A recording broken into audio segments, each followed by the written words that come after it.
Le civisme, on a l'impression de savoir ce que c'est. La politesse, le respect des lois, tout ça. Mais si c'était en fait bien plus profond que ça, si c'était la force psychologique qui nous sépare, au fond, de la barbarie, c'est exactement ce qu'on va décortiquer ensemble. On va commencer par une question que, je crois, tout le monde se pose. Pourquoi est-ce que les espaces numériques, les réseaux sociaux, se transforment si souvent en véritables champs de bataille? Plein de rage, de lynchage public. La réponse, vous allez voir, est bien plus complexe qu'on l'imagine. Et une clé essentielle de notre analyse se trouve peut-être ici, dans cette phrase incroyable d'Albert Camus.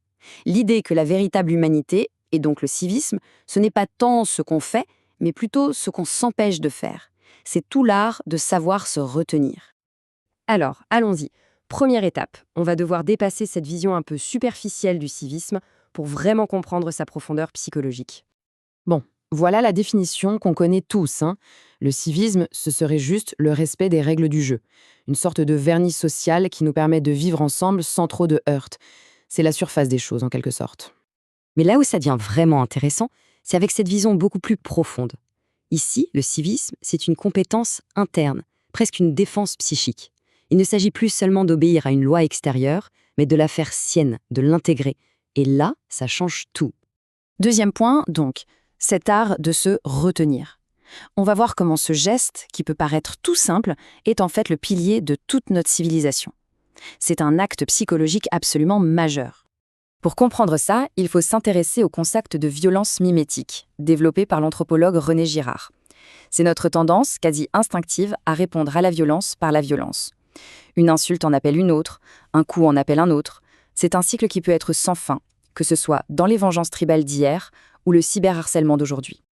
Et le civisme, cette fameuse capacité à s'empêcher, eh bien c'est précisément l'interrupteur qui vient casser ce cycle infernal. C'est ce qui nous fait passer de la vengeance personnelle à la justice pour tous, de l'impulsion brute à la médiation, à la réflexion. On en arrive à une distinction qui est vraiment cruciale.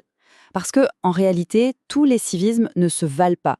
Les recherches en distinguent deux types, et vous allez voir, leur solidité est radicalement différente. Et nous voilà au cœur de l'analyse. D'un côté, on a le civisme ancré. Celui-là, il vient de l'intérieur. Il est le fruit de nos valeurs, d'une éducation solide. Il est authentique. Et de l'autre, on a le civisme fragile. Lui, c'est juste une façade. On se tient bien par peur du jugement, par conformisme. Le problème, c'est qu'à la moindre frustration, ce vernis craque. Et c'est cette fragilité qui explique énormément de choses aujourd'hui. Ce qui nous ramène tout droit à notre question de départ. Appliquons ce modèle au monde numérique. Pourquoi est-ce que c'est un test si difficile pour notre civisme? En fait, l'environnement numérique semble presque conçu pour faire exploser ce civisme fragile. Tout est instantané, pas le temps de réfléchir. L'anonymat fait tomber la peur du jugement. Les algorithmes nous poussent à l'indignation. Bref, tout est là pour court-circuiter nos mécanismes de retenue et favoriser le passage à l'acte. La conséquence, elle est brutale. Les sources utilisent une expression très forte, des arènes d'abattage cybernétique. C'est une image terrible, mais qui décrit parfaitement ce qui se passe quand l'inhibition civique disparaît, la violence redevient privée et la honte devient un spectacle public. Pour terminer, essayons de prendre un peu de hauteur. Le civisme le plus abouti, ce fameux civisme ancré, c'est en réalité le point de rencontre parfait entre notre dimension personnelle et la dimension collective de nos vies.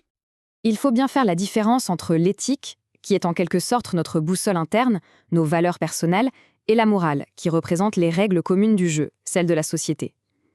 Une société civilisée, eh bien, elle a besoin des deux. Et voici la synthèse ultime. Le véritable civisme, c'est ce moment où on ne se retient plus par peur de la punition, mais par conviction personnelle. C'est le moment où les règles du groupe sont tellement devenues les nôtres qu'elles sont un choix éthique. C'est là que mes valeurs et nos règles deviennent une seule et même chose. Ce qui nous laisse avec cette question finale, et elle est particulièrement cruciale aujourd'hui. Dans un monde qui nous pousse sans arrêt à réagir à chaud, qui est fait pour l'impulsion, comment fait-on pour cultiver à nouveau cet art de se retenir? C'est peut-être ça le plus grand défi de notre époque.